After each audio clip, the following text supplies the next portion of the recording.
The land was drowning in darkness. For 7 years, Israel had been devoured by an enemy so ruthless, so overwhelming, that families hid in caves like animals. Every harvest stolen, every hope crushed, every prayer seemingly unanswered.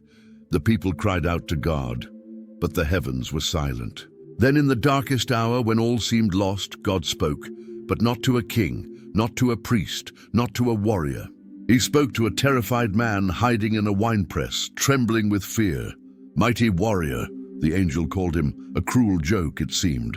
Yet this coward would become the instrument of God's fury against evil. This weakling would lead just 300 men against 135,000 enemies. This nobody would prove that when God chooses you, numbers mean nothing, weapons mean nothing, your past means nothing. What happened that night on the battlefield defied human logic. An army destroyed itself in confusion, while Israel simply watched God fight for them. This is the story of Gideon, a warning to God's enemies, a promise to his people. The impossible is God's specialty. Are you ready? The book of Judges, chapter 6, opens with a dark reality. The Israelites had done evil in the eyes of the Lord. And because of this, God handed them over to Midian for 7 years, 7 long years of suffering, 7 years of terror. The hand of Midian was so heavy upon Israel that the people had to hide. They made shelters for themselves in mountain clefts, in caves, and in strongholds. Can you imagine living like that? Hiding in holes in the ground, afraid to live in your own home. The reason for their fear was simple and brutal. Whenever the Israelites planted their crops, the Midianites would come, but they didn't come alone. The Amalekites and other eastern peoples joined them, invading the land like a swarm. The Bible says in Judges 6:5 that they came up with their livestock and their tents like swarms of locusts. It was impossible to count them or their camels.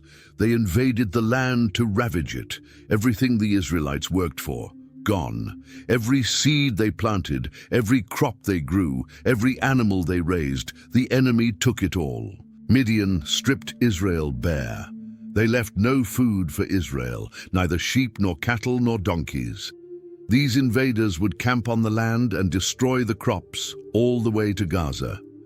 They left nothing to sustain Israel. The people were starving, desperate, broken. Judges 6:6 tells us that Midian so impoverished the Israelites that they cried out to the Lord for help. But here's what's interesting. When the Israelites cried out to the Lord because of Midian, God sent them a prophet first. This prophet delivered a message that cut straight to the heart of the problem. The Lord reminded them through this prophet that he was the one who brought them up out of Egypt, out of the land of slavery. He drove out their enemies before them and gave them their land. And he had told them clearly in Judges 6:10, I am the Lord your God. Do not worship the gods of the Amorites, in whose land you live. But they had not listened. The people had turned away from God. They had chased after other gods, the false gods of the nations around them, and now they were paying the price. Their suffering wasn't random. It was the direct result of their choices. They had abandoned the God who saved them, and now they were being crushed by their enemies. Into this broken world, God was about to call a hero, but this hero wasn't what anyone would expect. Judges 6:11 introduces us to him. The angel of the Lord came and sat down under the oak in Ophrah that belonged to Joash the Abiezrite. And while the angel sat there, Joash's son Gideon was doing something unusual. He was threshing wheat in a winepress to keep it from the Midianites. Now, if you know anything about farming, you know this makes no sense.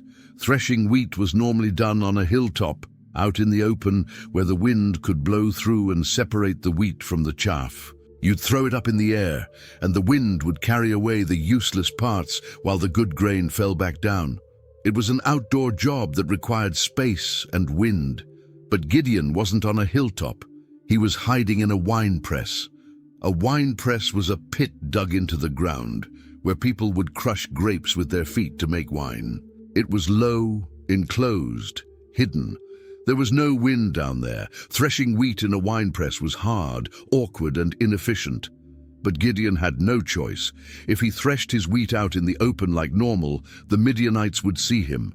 They would see the grain, and they would take everything. So there he was, down in a hole, trying to save whatever little bit of food he could. This wasn't a warrior. This wasn't a leader. This was a scared man doing whatever he could to survive. Gideon was hiding. He was afraid. And he had every reason to be. The enemy had crushed his nation for 7 years. What could one man do against an army like that? But God was watching, and God had a plan. The angel of the Lord didn't wait for Gideon to finish his work. Right there, while Gideon was down in the winepress, hiding and afraid, the angel appeared to him. And the words that came out of the angel's mouth must have sounded completely crazy to Gideon. Judges 6:12 records what the angel said, "The Lord is with you, mighty warrior." Mighty warrior, those words hung in the air. Gideon looked around. He was alone, covered in dust and chaff, hiding in a pit. There was nothing mighty about him. There was nothing warrior-like about what he was doing. If anything, he was the opposite of a warrior. He was a frightened farmer trying not to get noticed. But God wasn't looking at what Gideon was. God was looking at what Gideon would become. The angel called him by his future, not his present. The Lord is with you, mighty warrior. Not you will be a mighty warrior. Not you could be a mighty warrior. The angel spoke as if it was already true. Gideon must have been shocked, confused, maybe even a little angry, because his response wasn't "thank you" or "yes, Lord." His response was brutally honest.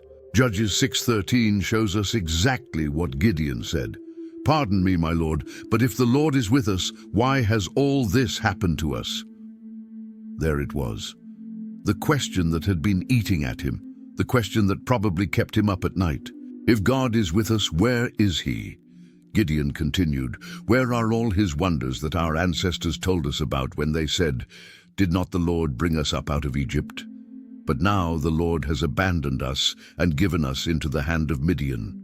Gideon had heard the stories. His father and grandfather had told him about the miracles, the plagues in Egypt, the parting of the Red Sea, the walls of Jericho falling down. God had done impossible things for Israel before, but where was that God now? Where were the miracles now? All Gideon could see was suffering, 7 years of it, and he wanted to know why. What's remarkable here is that God didn't rebuke Gideon for his doubt. He didn't strike him down for questioning. He didn't tell him to just have faith and stop asking questions.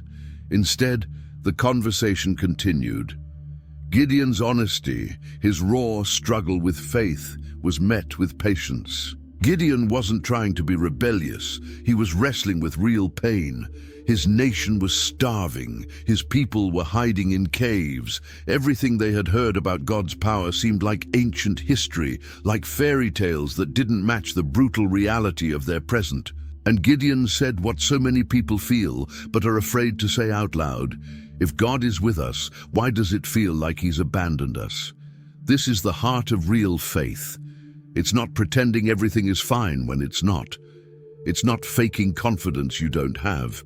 Real faith wrestles. Real faith questions faith. Real faith says, I don't understand what's happening and I need answers.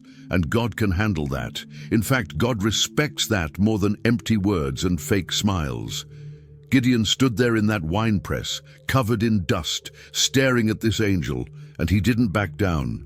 He wanted to know where God had been. He wanted to know why the miracles had stopped. He wanted to know why his people were suffering, if God truly cared about them. These weren't the questions of a rebellious heart. They were the questions of a broken heart that still wanted to believe, but couldn't make sense of the pain. And here's what's beautiful.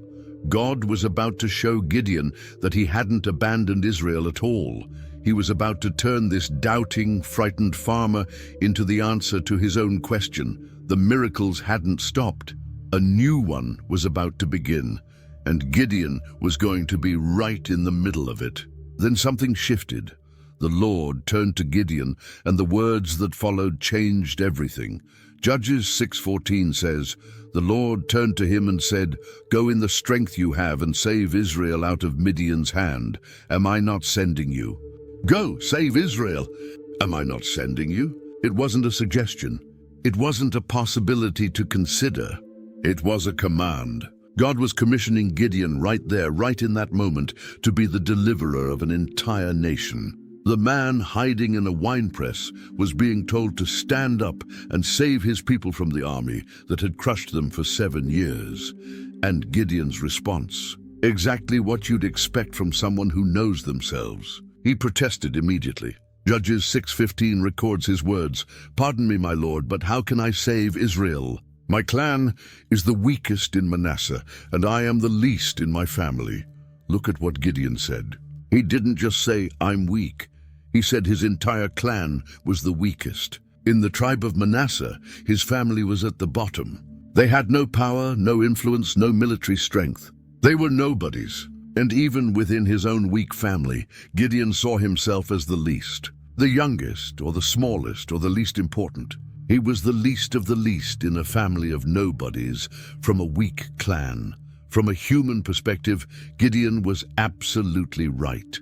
He had no qualifications, no army, no training, no reputation, no resources, nothing that would make him a candidate to lead a military campaign against a massive, well-armed enemy. It was absurd. It was impossible.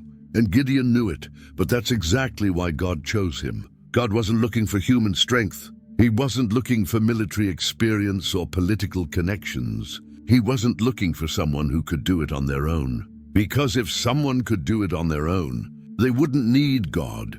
And then people would give credit to the man instead of to God. God was looking for someone weak enough to need him. Someone small enough that when the victory came, there would be no doubt who did it. Gideon felt inadequate because he was inadequate, and that made him perfect for what God wanted to do. Gideon had laid out all his excuses. He had explained in detail why he couldn't possibly do what God was asking. And God's response was simple, powerful, and complete. Judges 6:16 gives us the Lord's answer. "I will be with you, and you will strike down all the Midianites, leaving none alive. I will be with you." 5 words that changed everything. God didn't argue with Gideon's assessment of himself. He didn't say, "Actually, you're stronger than you think." He didn't try to build up Gideon's confidence in his own abilities. Because the mission was never about Gideon's abilities in the first place. The promise wasn't, "You can do this." The promise was, "I will be with you." That was the difference. That was what made the impossible possible. God's presence was the answer to every one of Gideon's objections. Weak clan? Doesn't matter. Least in your family. Irrelevant. No experience? Unnecessary. Because God would be with him. And then God made a specific promise. "You will strike down all the Midianites, leaving none alive." Not "you might win." Not "you'll do your best." God declared the outcome before the battle even started. Complete victory. Total defeat of the enemy. Not one Midianite would be left standing. The war was already won. Gideon just needed to walk into it. This is how God works. He doesn't call the equipped. He equips the called. He doesn't choose people because they're capable. He makes them capable because he's chosen them. Gideon's strength wasn't going to come from within himself. It was going to come from the one who sent him. Think about it. God could have chosen a trained soldier. He could have picked the strongest man in Israel, someone with battlefield experience and tactical knowledge. But he didn't. He chose a farmer hiding in a hole. Because when that farmer defeated an entire army, everyone would know exactly who did it. The glory would go where it belonged, to God alone. Even after hearing God's promise, Gideon still struggled. He wanted to believe. He wanted to trust. But the gap between what God was saying and what Gideon felt capable of was enormous. So he made a request. Judges 6:17-18 shows us what happened next. Gideon said to him, "If now I have found favor in your eyes, give me a sign that it is really you talking to me. Please do not go away until I come back and bring my offering and set it before you." And the Lord said, "I will wait until you return. God didn't rebuke him for asking. He simply said he would wait. So Gideon went and prepared an offering. He got a young goat and cooked it. He took about half a bushel of flour and made bread without yeast. Then he put the meat in a basket and the broth in a pot, and he brought it all out to the angel under the oak tree. He presented it as an offering. The angel of God gave him specific instructions in Judges 6:20. Take the meat and the unleavened bread and place them on this rock and pour out the broth. And Gideon did exactly what he was told. He placed the meat and bread on the rock and poured the broth over it all. Then came the sign. Judges 6:21 describes what happened. The angel of the Lord touched the meat and the unleavened bread with the tip of the staff that was in his hand. Fire flared from the rock, consuming the meat and the bread. And the angel of the Lord disappeared, fire out of solid rock. The flames consumed the entire offering instantly, and then the angel vanished. There was no question now. This wasn't a dream. This wasn't his imagination. Gideon had just encountered the living God, and the proof was undeniable. But instead of feeling encouraged, Gideon felt terror. Judges 6:22 tells us his reaction. When Gideon realized that it was the angel of the Lord, he exclaimed, "Alas, sovereign Lord, I have seen the angel of the Lord face to face." He thought he was going to die. In that culture, there was a belief that no one could see God and live. And Gideon had just been speaking face to face with the angel of the Lord. But the Lord spoke to him in Judges 6:23 and said, "Peace, do not be afraid. You are not going to die." Gideon was safe. God had shown him a sign, confirmed his presence, and now assured him that he would live. So Gideon built an altar to the Lord there and called it "The Lord is Peace." That altar stood in Ophrah as a reminder of the day God called a frightened farmer to save a nation. The same night, God gave Gideon his first assignment, and it wasn't to fight the Midianites. It was to deal with the sin in his own backyard. Judges 6:25-26 records God's command. Take the second bull from your father's herd, the one 7 years old. Tear down your father's altar to Baal and cut down the Asherah pole beside it. Then build a proper kind of altar to the Lord your God on the top of this height. Using the wood of the Asherah pole that you cut down, offer the second bull as a burnt offering. This was personal. This was dangerous. Gideon's own father had an altar to Baal, a false god. Right there in their family property was a pole dedicated to Asherah, a pagan goddess. And God was telling Gideon to destroy them both. In that culture, this was a massive deal. People worshiped Baal, believing he controlled the rain and the crops. Tearing down his altar was seen as bringing a curse on the whole town. But before God would deliver Israel from their physical enemies, he needed to deal with their spiritual enemy, idolatry. The reason Israel was suffering under Midian in the first place was because they had turned to false gods. Gideon couldn't lead people to freedom while his own family was still enslaved to idols, so Gideon obeyed. But Judges 6:27 reveals something about how he did it. So Gideon took 10 of his servants and did as the Lord told him. But because he was afraid of his family and the townspeople, he did it at night rather than in the daytime. He obeyed, but he was scared. He knew there would be consequences, so he did it under the cover of darkness. Morning came, and the people of the town woke up to a shock. The altar of Baal was torn down. The Asherah pole was cut to pieces, and in their place was a new altar to the Lord, with the remains of a sacrifice still smoking on it. Judges 6:29-30 shows their reaction. They asked each other, "Who did this?" When they carefully investigated, they were told, "Gideon, son of Joash, did it." The people of the town demanded that Joash bring out his son. "He must die," they said, "because he has broken down Baal's altar and cut down the Asherah pole beside it." A mob showed up at Gideon's house, ready to kill him. His own neighbors wanted him dead for what he had done. But then something unexpected happened. Gideon's father, Joash, stood up and defended his son. Judges 6:31 records his words. "Are you going to plead Baal's cause? Are you trying to save him? Whoever fights for him shall be put to death by morning." If Baal really is a god, he can defend himself when someone breaks down his altar. It was brilliant. Joash turned the argument around. If Baal is so powerful, let him take care of his own altar. Why do you need to fight for him? A real god shouldn't need humans to defend him, and nobody had an answer to that. The mob backed off. Gideon survived. From that day on, Judges 6:32 says, Gideon was called Jerubbaal, which means let Baal contend with him. It was a name that declared what happened. Gideon challenged Baal, and Baal did nothing. The false god was powerless, and Gideon had taken his first step of obedience, even though he was afraid. Not long after Gideon tore down the altar of Baal, the enemy made their move. Judges 6:33 tells us that all the Midianites, Amalekites, and other eastern peoples joined forces for one purpose, to crush Israel once and for all. They crossed over the Jordan River and camped in the valley of Jezreel. This wasn't just another raid to steal crops.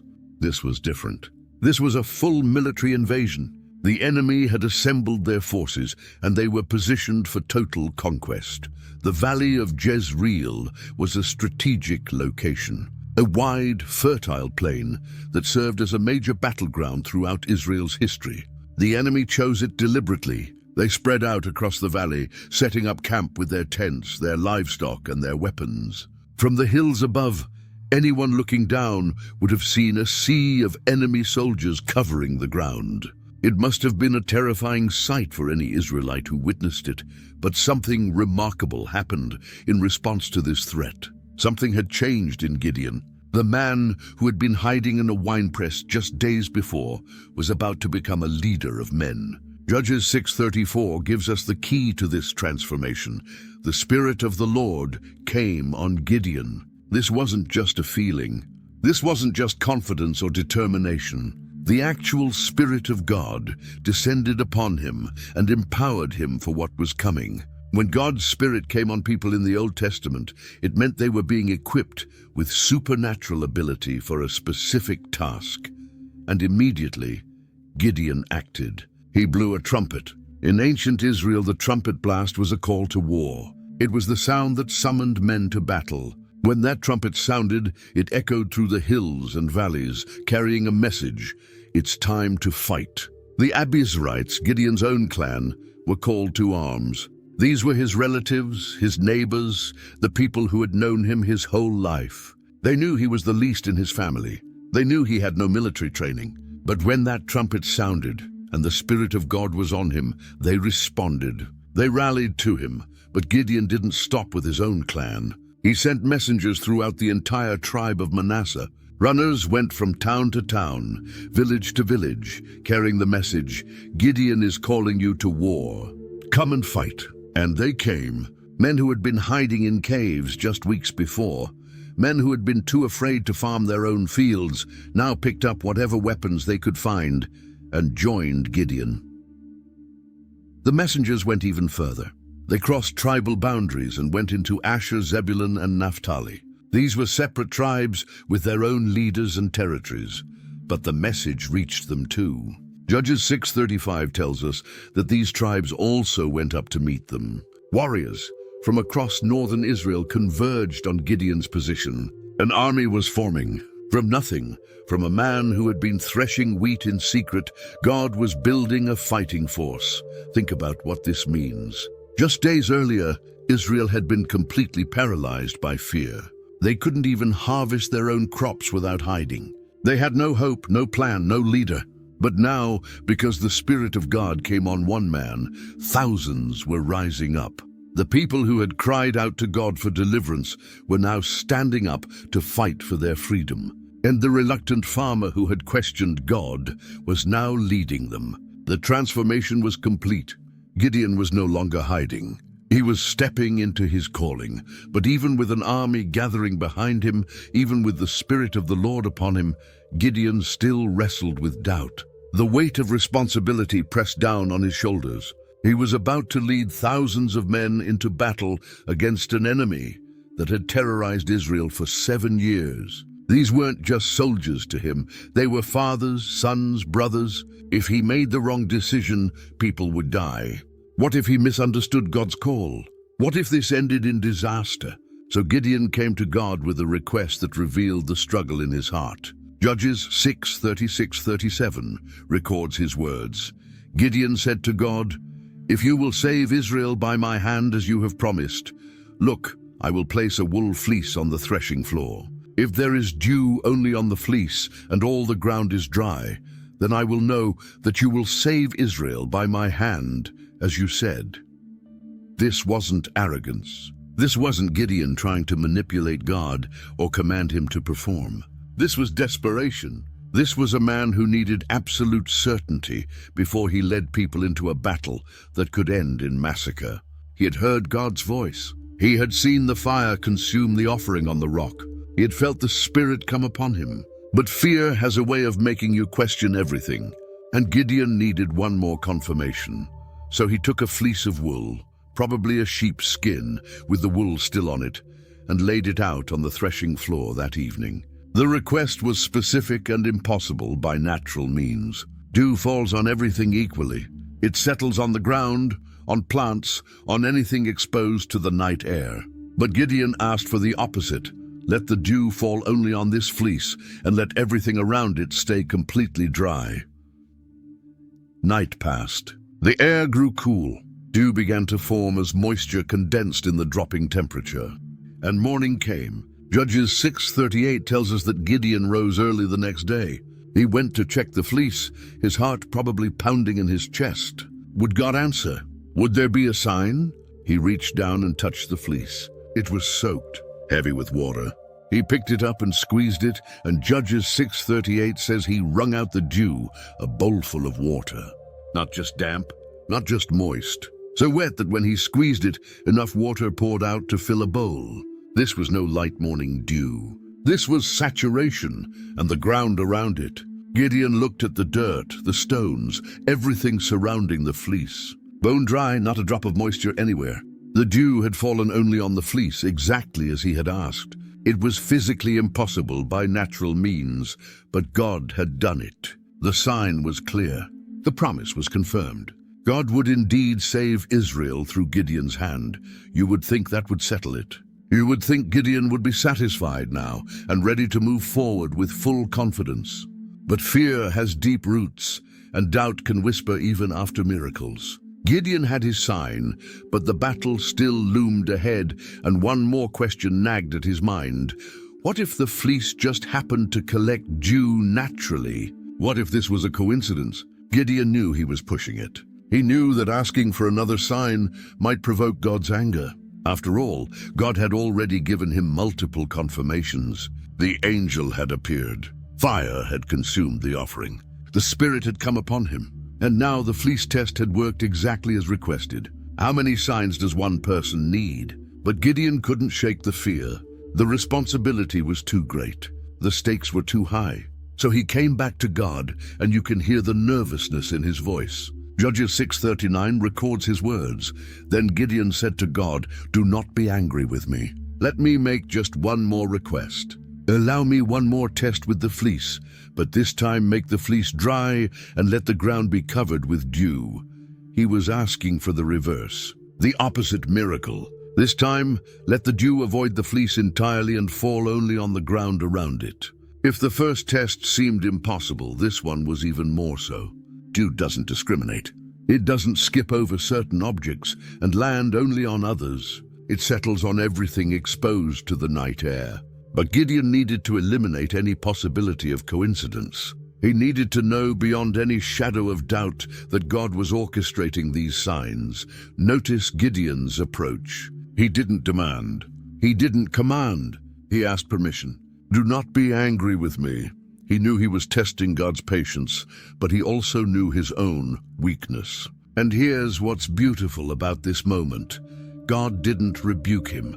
He didn't call Gideon faithless or weak. He didn't refuse the request. Instead, he graciously gave Gideon what he needed.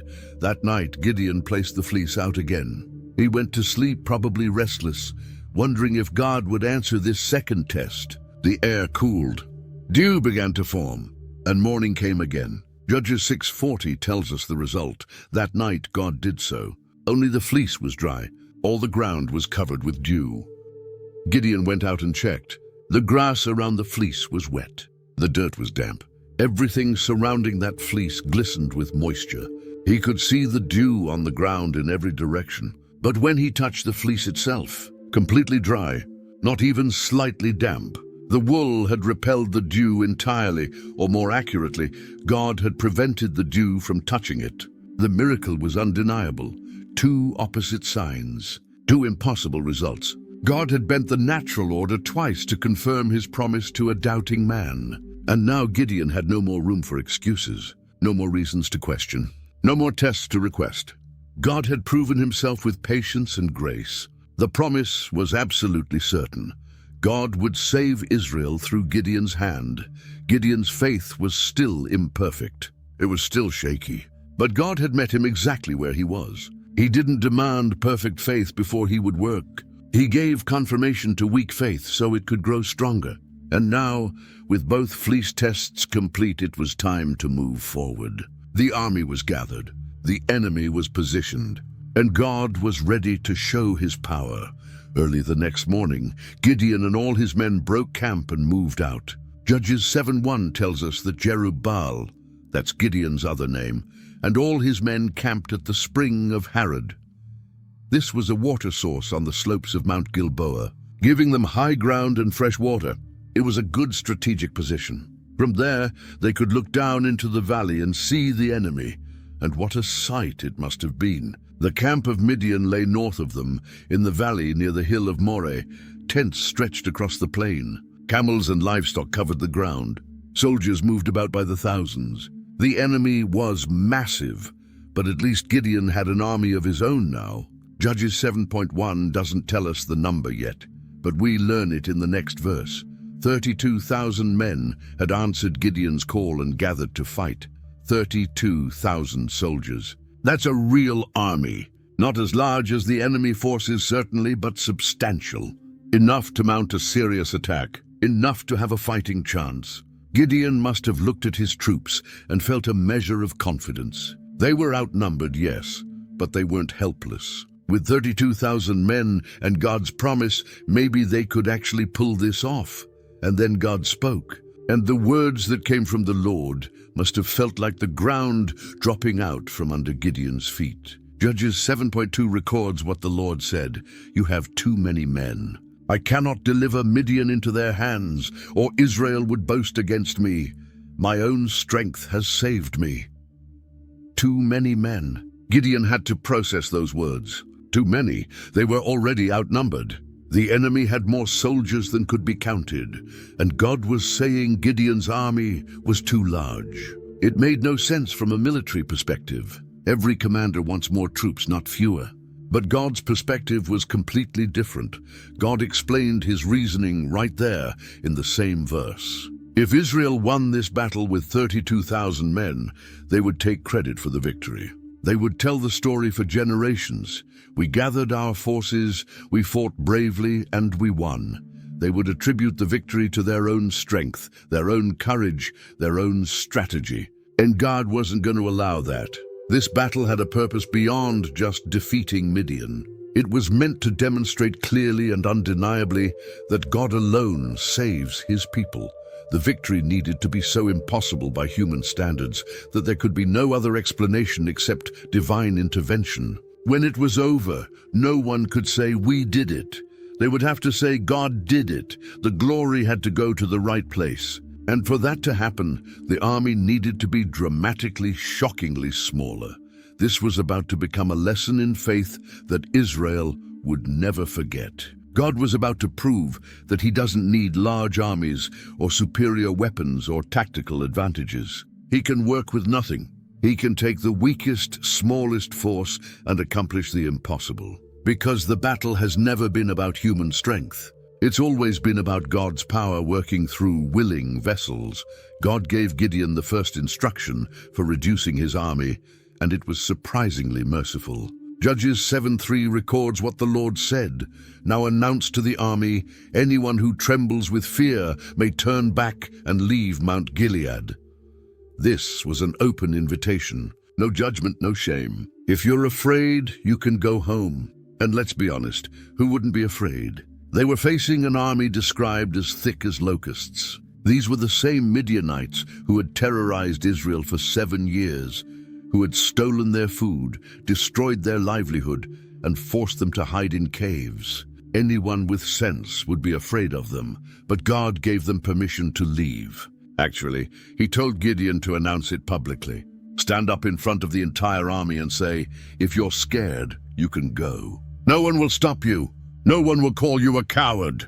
Just turn around and walk home." It was a test of genuine commitment. Who was really ready to fight? Who was willing to face the danger ahead? And then it happened. Judges 7:3 tells us the result.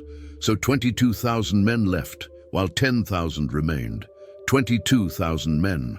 More than 2/3 of the entire army turned around and walked away. Gideon stood there and watched as the majority of his fighting force simply left. The camp that had felt strong and ready just moments before was suddenly emptying out. Row after row of soldiers, fathers, sons, brothers, headed home. Imagine what that felt like for Gideon. He had finally gathered an army. He had 32,000 men ready to fight. And now, in one devastating moment, 22,000 of them were gone. The camp got quieter, the ranks got thinner, and the enemy down in the valley didn't get any smaller.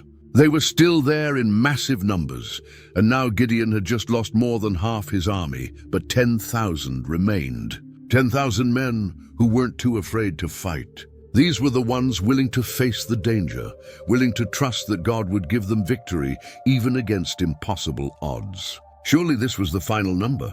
Surely God would say, "All right, these 10,000 are the ones. These are brave enough, committed enough. This is your army." But then the Lord spoke again. And if Gideon thought the first reduction was hard, what came next would test his faith even more. Judges 7:4 gives us God's response. But the Lord said to Gideon, "There are still too many men, still too many." Gideon had just watched 22,000 soldiers leave, and God was saying the army was still too large. How was that possible?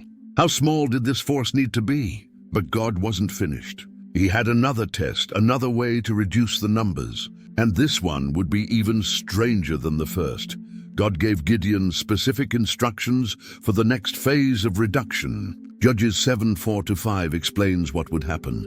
The Lord said to Gideon, "Take them down to the water, and I will thin them out for you there. If I say, 'This one shall go with you,' he shall go. But if I say, 'This one shall not go with you,' he shall not go." So Gideon brought the 10,000 men down to the water. They had been camped at the spring of Harod, so water was readily available. The men were probably thirsty after standing in formation, after watching 22,000 of their comrades leave. They needed to drink, and God was going to use this simple act, drinking water, as the basis for his selection. Then God told Gideon what to look for. Judges 7:5 gives the criteria.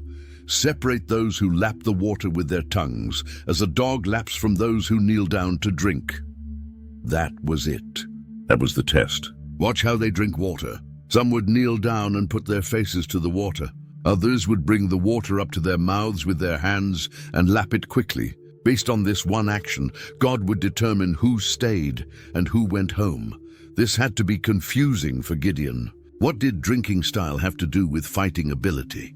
This wasn't a test of strength or skill. It wasn't an evaluation of courage or combat experience. It was just about how someone drank water. Some people have tried to find deeper meaning in it. Maybe the lappers were more alert, more ready to respond to danger. Maybe kneeling down showed they were too relaxed, too vulnerable. But the Bible doesn't say that. It doesn't give us God's reasoning, and maybe that's the point. Maybe God deliberately chose a criterion that seemed random and meaningless to human eyes. Because this whole operation was about demonstrating that God doesn't need human qualifications or logical selection processes. He was going to win this battle with whoever he chose, however he chose them. The victory wasn't going to depend on having the right soldiers. It was going to depend entirely on God's power. So the men drank. Some got down on their knees and lowered their faces to the water, drinking deeply. Others stayed standing or crouched, bringing the water up to their mouths with their hands and lapping it quickly. Gideon watched, probably wondering how many would end up in each group. The test seemed arbitrary, almost silly, but God was sorting them according to his purposes, and soon Gideon would see just how radical this reduction was going to be. When the drinking test was complete, the numbers were counted, and what Gideon learned must have made his heart sink.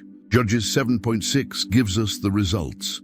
The number of those who lapped, putting their hand to their mouth, was 300 men, but all the rest got down on their knees to drink. 300. Out of 10,000 men, only 300 had lapped the water the way God specified. That means 9,700 men had knelt down to drink. The vast majority of the remaining army was about to be dismissed. Gideon was about to lose almost all of his soldiers, and then God confirmed it. Judges 7.7 records the Lord's command, "With the 300 men that lapped, I will save you and give the Midianites into your hands. Let all the other men go, each to his own place. Let them go. Send them home." The army that had started at 32,000 was now down to 300, not 3,000, not even 300 and some, exactly 300 men. That was the final number. That was the force that would face an enemy army so large they couldn't be counted. Judges 7.8 tells us what happened next. So Gideon sent the rest of the Israelites to their tents, but kept the 300, who took over the provisions and trumpets of the others. The 9,700 men who had knelt to drink packed up and left. Gideon watched another massive group of soldiers walk away. The camp that had once held 32,000 men now held only 300. Think about what this looked like. Where there had been hundreds of tents, now there were just a handful. Where there had been thousands of voices, now just a few hundred. The provisions and weapons that had been distributed among 32,000 were now consolidated among 300. Each of the remaining men probably ended up carrying extra supplies, extra trumpets, extra gear from the soldiers who had left, and down below in the valley. The enemy hadn't changed. They were still there in overwhelming numbers. Judges 7:12 describes them. The Midianites, the Amalekites, and all the other eastern peoples had settled in the valley, thick as locusts. Their camels could no more be counted than the sand on the seashore, thick as locusts. Camels like sand on the seashore. These descriptions emphasize the impossibility of the situation. You couldn't even count how many enemies there were. And Gideon had 300 men. 300 against tens of thousands, maybe over 100,000. There was no military strategy that could overcome those odds. No tactical advantage that could make up for that disparity in numbers, but that was exactly what God wanted. Now there could be no question. If Israel won this battle, it would be because God did it. Not because they had a strong army, not because they had superior weapons or brilliant strategy. God alone would get the credit. And that's exactly what he intended from the beginning. Now the camp of Midian lay below Gideon in the valley. Night was falling. 300 men sat around their fires, probably wondering how this was going to work. And Gideon? He had to be afraid. How could he not be? He was about to lead 300 men against an uncountable army. Even with God's promises, even after the fleece tests, the reality of the situation pressed down on him, and God knew it. God saw Gideon's fear, and instead of rebuking him for it, God did something merciful. Judges 7:9-11 records what happened. During that night, the Lord said to Gideon, "Get up, go down against the camp, because I am going to give it into your hands. If you are afraid to attack, go down to the camp with your servant Purah and listen to what they are saying. Afterward, you will be encouraged to attack the camp." God acknowledged Gideon's fear directly. If you are afraid, not don't be afraid, not have more faith. God simply recognized what Gideon was feeling and offered him a solution. Go spy on the enemy. Listen to what they're saying. You'll hear something that will strengthen you. So Gideon took his servant Purah, and the two of them crept down toward the Midianite camp. Judges 7:11 says they went down to the outposts of the camp. They had to be careful. Enemy sentries were everywhere. But they got close enough to hear the soldiers talking, and just as God had promised, they arrived at exactly the right moment. Judges 7:13 shows us what Gideon overheard. Gideon arrived just as a man was telling a friend his dream. "I had a dream," he was saying. A round loaf of barley bread came tumbling into the Midianite camp. It struck the tent with such force that the tent overturned and collapsed. A dream about bread. Barley bread, specifically. This is significant because barley was the grain of poor people. Wealthy people ate wheat bread. Barley bread was cheap, rough, the food of peasants and farmers. In this soldier's dream, a simple loaf of barley bread came rolling into the camp like a wheel, and when it hit a tent, the tent collapsed completely. The image was almost comical. Bread defeating a military tent, but his friend understood immediately what it meant. Judges 7:14 gives us the interpretation.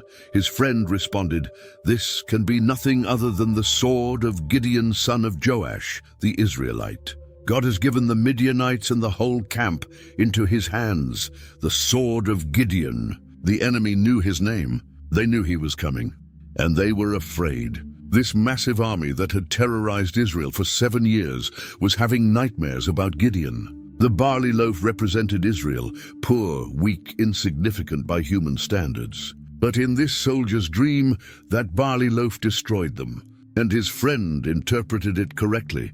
God has given us into Gideon's hands. Think about what this means. The Midianite soldiers weren't confident. They weren't relaxed. They were afraid. God had already put fear into their hearts before a single blow had been struck. They were expecting defeat. They were dreaming about their own destruction. The battle was already won in the spiritual realm. It just needed to play out in the physical. And when Gideon heard this, everything changed. Judges 7:15 tells us his response. When Gideon heard the dream and its interpretation, he bowed down and worshipped. Right there, crouched in the darkness near the enemy camp, Gideon worshipped God. The fear that had gripped him was suddenly gone, replaced by faith and confidence. He returned to the camp of Israel and called out, "Get up! The Lord has given the Midianite camp into your hands." Not, "We're going to try." Not, "Maybe we have a chance." Gideon declared the victory as if it had already happened. Because he had just heard the enemy's fear, he had just witnessed God's hand at work, and he finally understood this battle was already over. They just needed to walk into the victory God had prepared for them. Gideon came back to the camp energized and full of faith. The fear was gone. He had heard the enemy's dream. He had heard their terror, and he knew God had already given them the victory. Now it was time to act. Judges 7:15 tells us that he returned to the camp of Israel and called out, "Get up! The Lord has given the Midianite camp into your hands." Get up! It was time. The 300 men stirred from their positions. They gathered around Gideon, ready to hear the plan. How were they going to attack? What was the strategy? They were about to find out. And what Gideon told them was unlike any military operation they had ever heard of. Judges 7:16 describes what happened next. Dividing the 300 men into 3 companies, he placed trumpets and empty jars in the hands of all of them, with torches inside the jars. Every man got the same equipment: a trumpet, the kind used to signal troops and announce important events, an empty clay jar, and a torch that would be hidden inside the jar until the right moment. Notice what they didn't get. No swords, no spears, no shields, no armor. The weapons of war were completely absent from this plan. Instead, they had instruments for making noise and creating light. This wasn't a conventional military strategy. This wasn't about overpowering the enemy with superior force or outmaneuvering them with clever tactics. This was something entirely different. Gideon gave them their instructions. Judges 7:17-18 records what he said. "Watch me," he told them. "Follow my lead. When I get to the edge of the camp, do exactly as I do. When I and all who are with me blow our trumpets, then from all around the camp blow yours and shout, 'For the Lord and for Gideon!'" The plan was simple but strange. They would surround the enemy camp in 3 groups. When Gideon gave the signal by blowing his trumpet, everyone else would blow their trumpets at the same time. Then they would smash the jars, revealing the torches, and shout. That was it. No charging in with weapons. No hand-to-hand combat. Just noise, light, and shouting. Think about how this must have sounded to the soldiers. They were outnumbered by thousands, maybe tens of thousands. The enemy was a massive, well-armed fighting force, and their battle plan was to blow trumpets and break jars. It made no sense from a human perspective, but that was exactly the point. This battle wasn't going to be won by human wisdom or strength.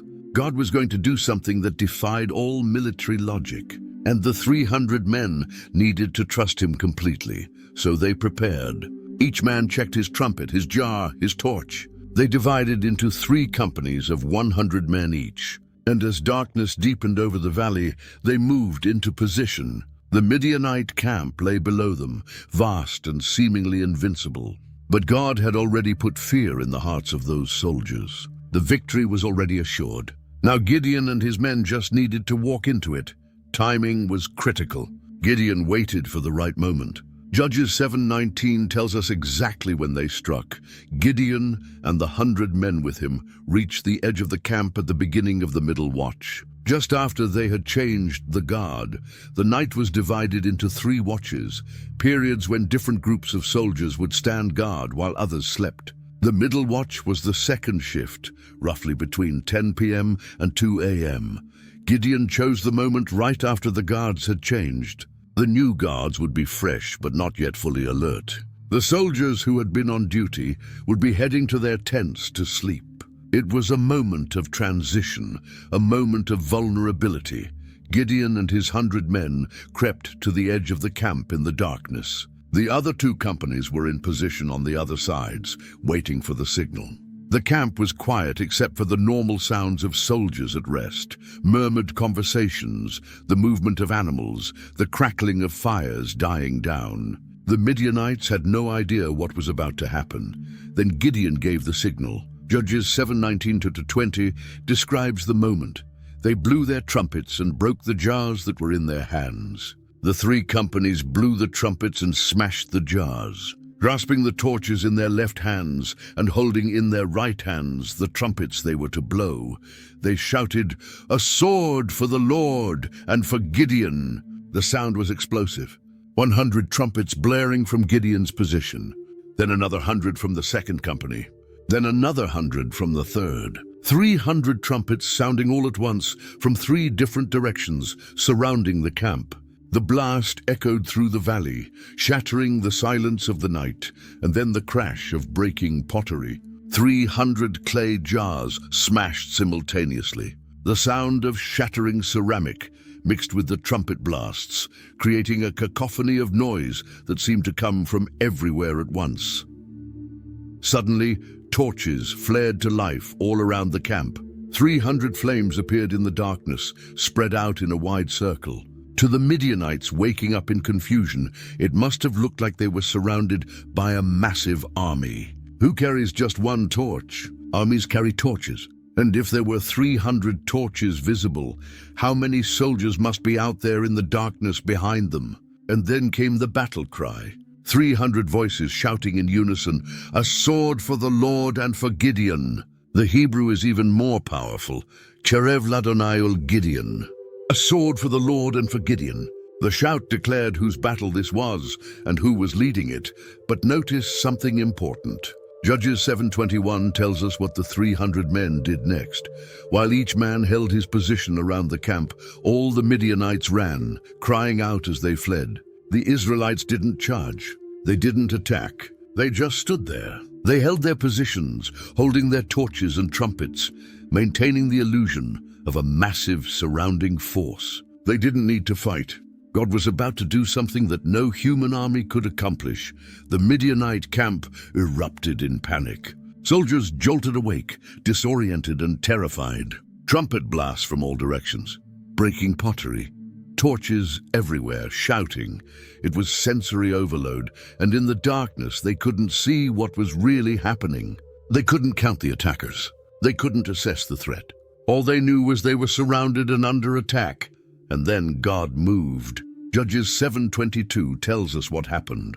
When the 300 trumpets sounded, the Lord caused the men throughout the camp to turn on each other with their swords. This wasn't just panic. This was divine intervention. God caused confusion so complete that the Midianites couldn't tell friend from enemy. Picture the scene. Soldiers stumbling out of their tents in the darkness, grabbing whatever weapons they could find. Someone runs past them in the shadows. Friend or foe? They can't tell. Trumpets are blaring. Torches surround the camp. Adrenaline and fear take over. They strike first, ask questions later, and because the camp was made up of different groups, Midianites, Amalekites, and other eastern peoples, there may have been different languages, different uniforms, different ways of identifying each other that didn't work in the chaos of night. The very diversity that had made them strong now became their weakness. They turned on each other, swords clashed in the darkness. Men who had been allies hours before were now cutting each other down. Screams filled the air. Blood was spilled, but not by Gideon's men. The enemy was destroying itself.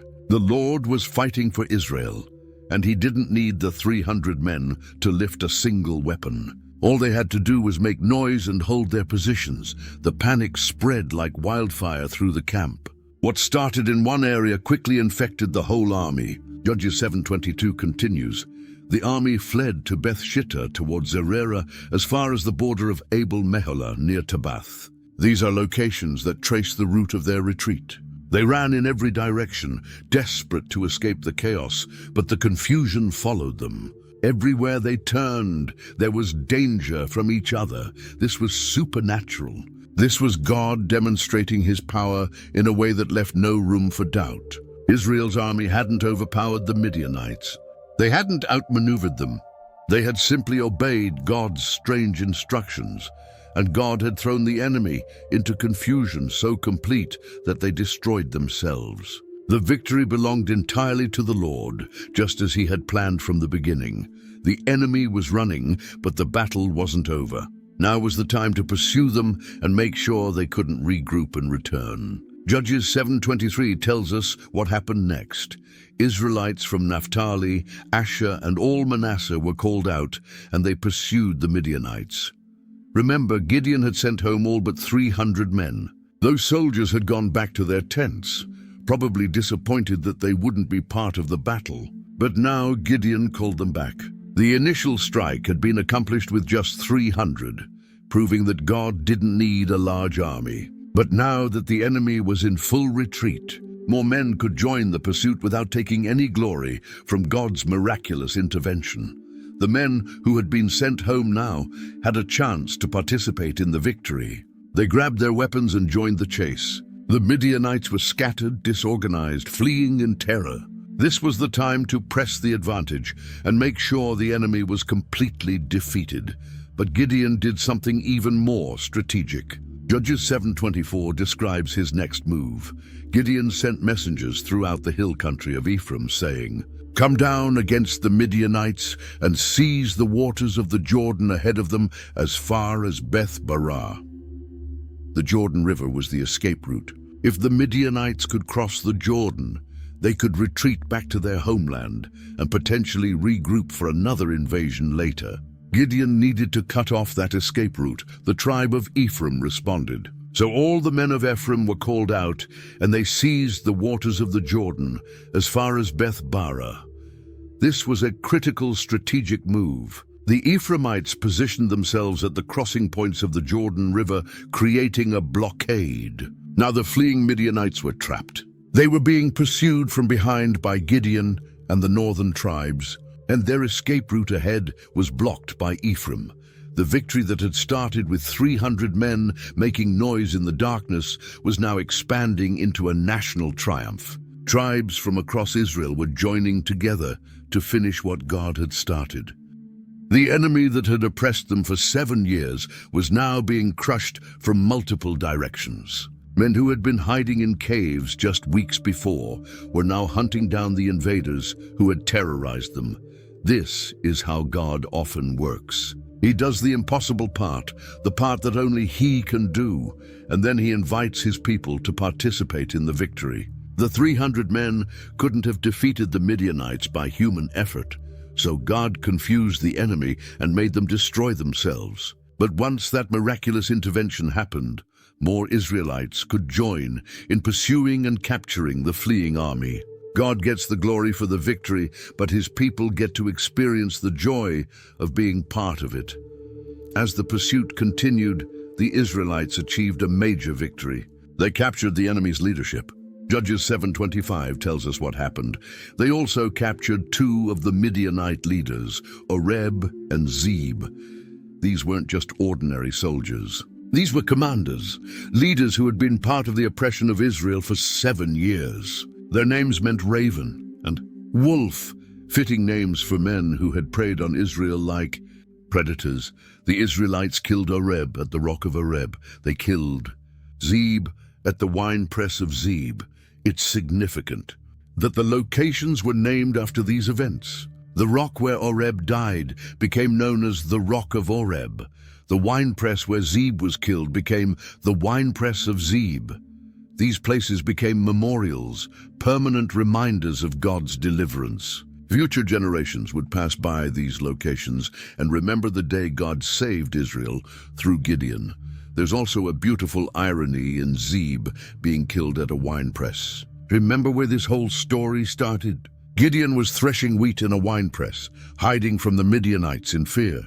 Now, one of the Midianite leaders was being executed at a winepress. The place of fear had become a place of victory. The man who had hidden was now the one pursuing. God had completely reversed the situation, and they pursued the Midianites. Judges 7:25 continues. The chase didn't stop with the capture of Oreb and Zeb. The Israelites kept going, making sure the enemy was thoroughly defeated. And they brought the heads of Oreb and Zeb to Gideon, who was by this time across the Jordan. Bringing the heads of enemy leaders might sound brutal to us, but in ancient warfare, this was how you proved a victory was complete. It was evidence that the enemy's command structure had been broken. These leaders who had terrorized Israel for 7 years would terrorize them no more. Their death marked the end of an era of oppression. Gideon had crossed the Jordan by this point, continuing the pursuit into enemy territory. He wasn't content to just drive the Midianites out of Israel. He was making sure they were completely defeated, that they couldn't simply regroup and come back. The job wasn't finished until the threat was eliminated entirely. The victory was becoming more complete with each passing hour. The enemy army was scattered. Their leaders were dead.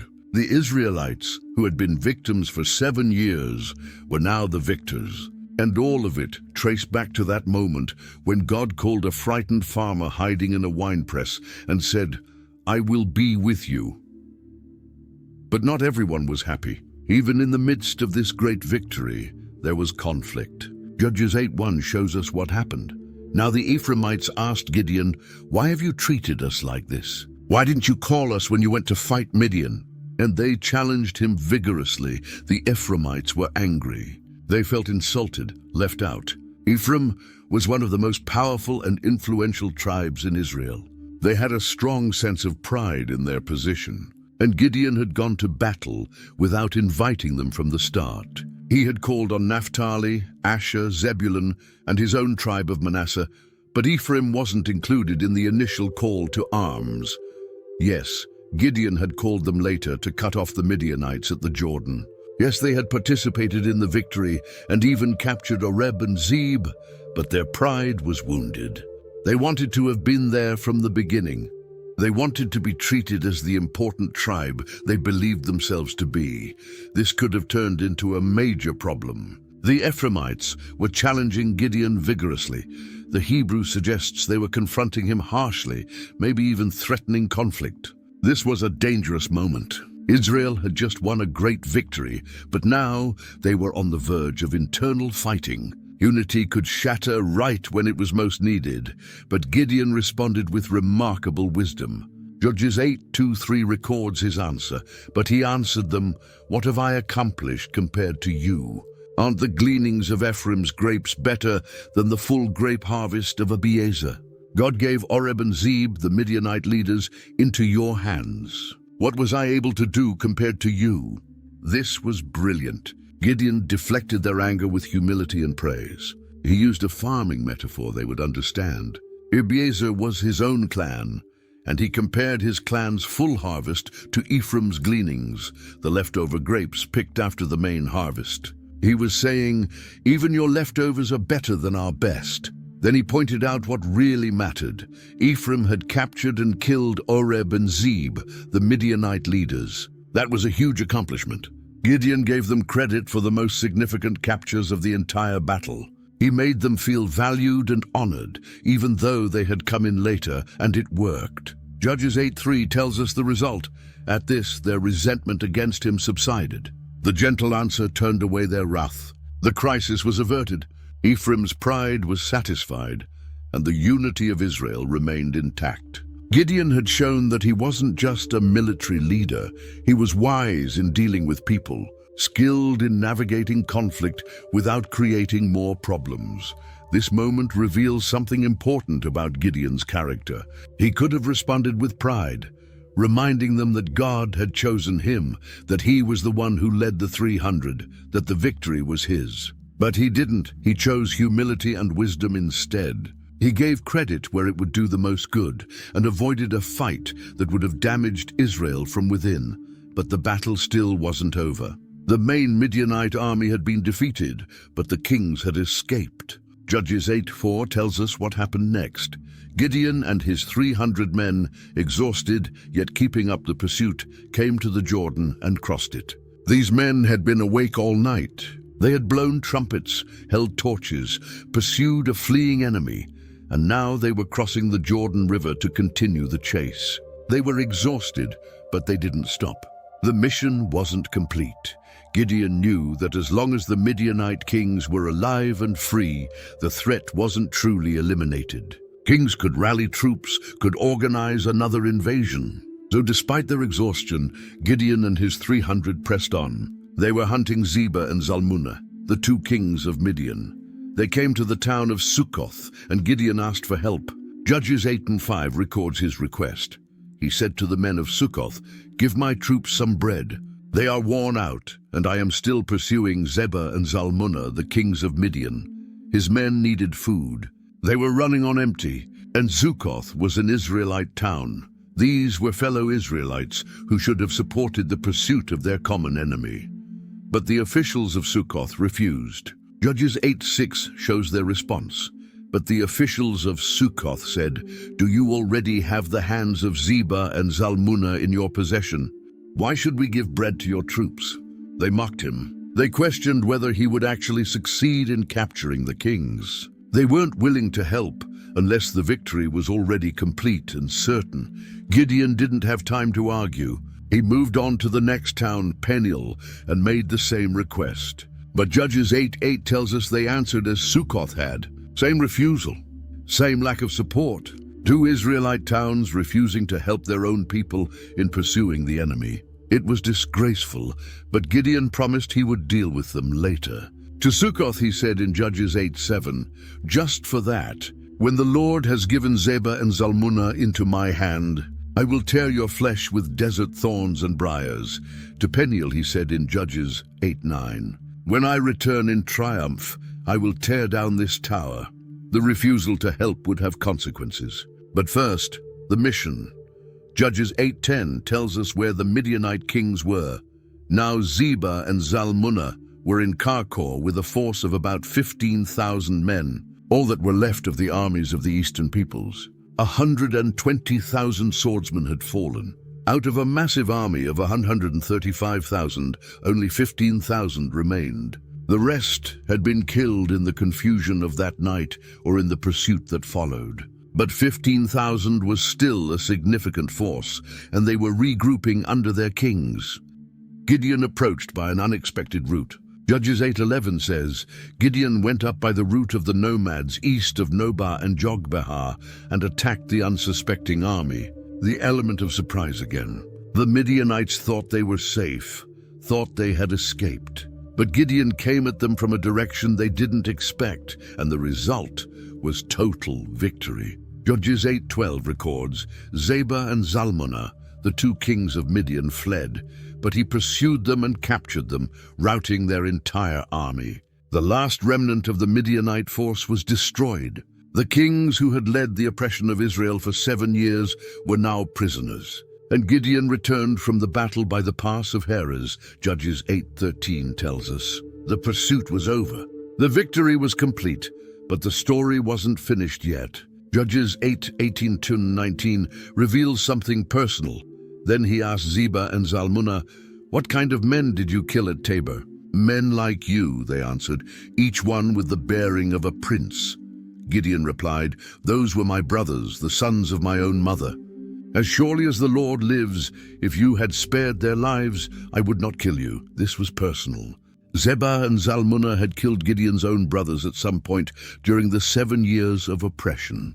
Gideon had been pursuing them not just as enemy kings, but as the murderers of his family. And now justice would be served.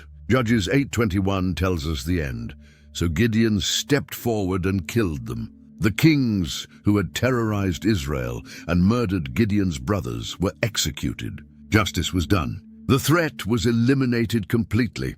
After such a complete and miraculous victory, the people of Israel wanted to honor Gideon.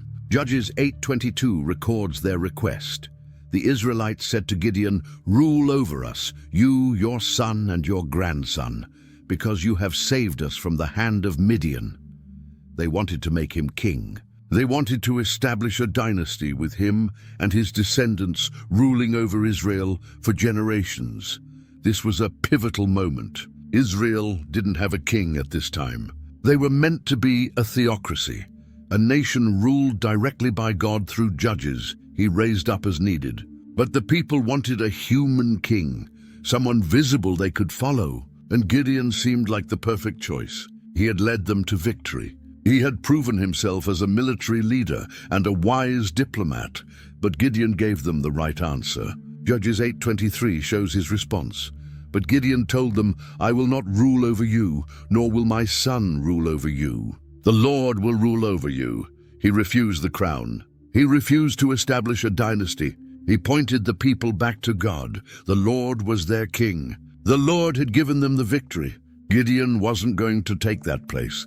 This was a moment of spiritual clarity and humility. After everything Gideon had accomplished, he could have easily accepted the kingship.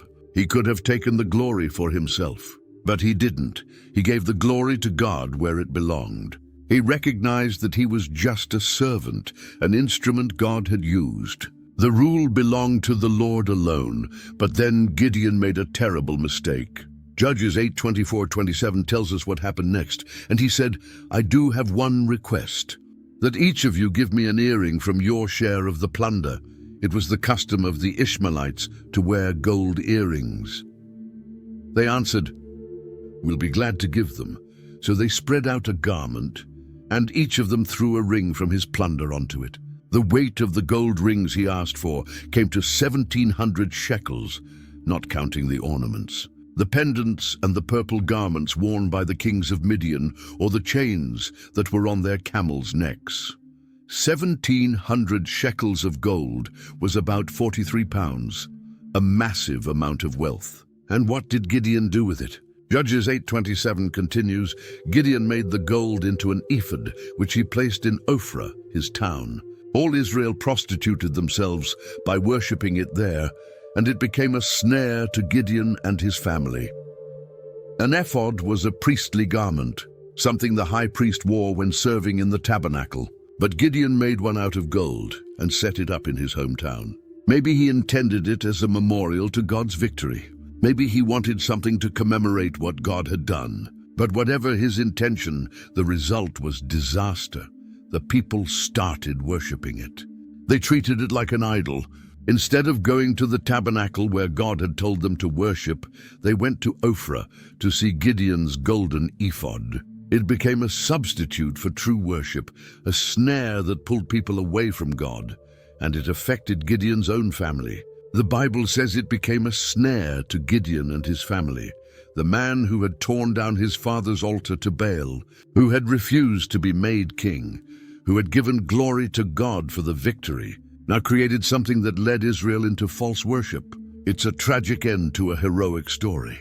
Gideon got the big things right. He refused the crown. He acknowledged God as the true king. But in this one decision, he opened a door to idolatry that would cause problems for years to come. The story of Gideon ends with this tension. Great faith and great failure. Tremendous courage and a critical mistake. He defeated an army of thousands with just 300 men. But he couldn't defeat the temptation to create something that would pull people's hearts away from God. Judges 8:28 tells us that during Gideon's lifetime, the land had peace for 40 years. But the golden ephod remained, a reminder that even heroes can stumble, and that vigilance in worship matters just as much as victory in battle. If this story encouraged you, inspired you, or taught you something new about faith, do me a favor, hit that subscribe button and turn on notifications so you never miss another powerful Bible story. And share this video with someone who needs to hear that God can use anyone, no matter how weak or afraid they feel. Your share could be exactly what someone needs to hear today. Drop a comment below and let me know, what was your favorite part of Gideon's story? Was it the fleece tests, the reduction of the army, or that incredible midnight victory? I'd love to hear from you. Thanks for watching, and I'll see you in the next video. God bless you.